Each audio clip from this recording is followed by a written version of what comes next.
Welcome to code challenge number 3. And as you see, I have each of my code challenges spaced out in 4 different slides. So each of the slide will have its own cover slide, and then it will have the challenge slide. So this is the slide or the printout that each of the students will see when faced with the game. So after the game has been set up and you're ready to start playing, this is going to be chosen either by the teacher or by the students, or however you choose. You just pick randomly. And again, there's 48 challenges, lots of repetition, lots of time to practice. And that's just how the beginning level of blocked is really designed to do. A lot of repetition, a lot of pseudocode, a lot of flow charting, a lot of writing code, so that this all becomes second nature. So let's take a look at challenge number 3. And again, we're going to add 2 numbers. So this time our 2 numbers are 21 and 3.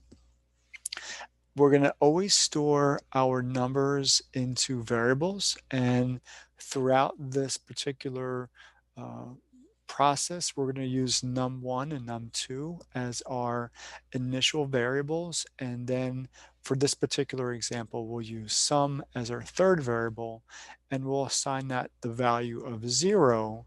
So now we have num1 equals 21, num2 equals 3, and sum equals 0. We want to make sure that we're adding the variables together, num1 plus 2, num2, and not 21 plus 3. We could easily add those two numbers together, and that's not really learning how to code. What we want to do is learn coding logic, and that's why we want to use variables. So let's take a look at the pseudocode and the flowchart for this particular challenge. And the pseudocode looks like this. So we're going to display to the screen always what the code is going to do. Then on the back end of the code, we have those 3 variables. We want to use store num1 equals 21, store num2 equals 3, and store sum equals 0. Then we want to have an action item. So that again is the math operation for this particular example. So sum equals num1 plus num2, display the sum.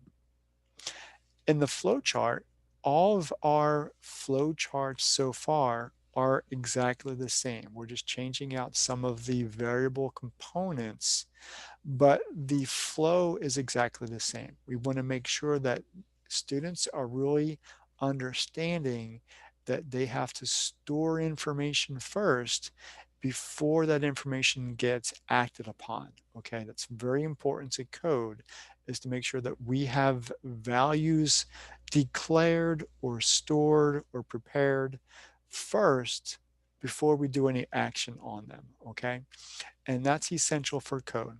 And we call that declaring a variable. Okay, now in certain coding structures, certain coding languages, it's done a little differently, but at the very essential element, all we're going to do is use the equal sign, that one equal sign, to say this word is equal to whatever this is. And so for us, num1 equals a number, num2 equals a number. And this is what it's going to look like in our code. So again, we're looking at display, print, or say, what the program will do, assigning each of those variables, each of those values to a variable, and then doing the math operation. So with that, let's take a look at the code. So if I go back here and I've got 21 and 3 and I go to my program, this program adds 2 numbers together, 21 and 3. So let's see it run. And we get a 24. I'm always glad to see that the program works. So with that being said, I'll see you for challenge number 4.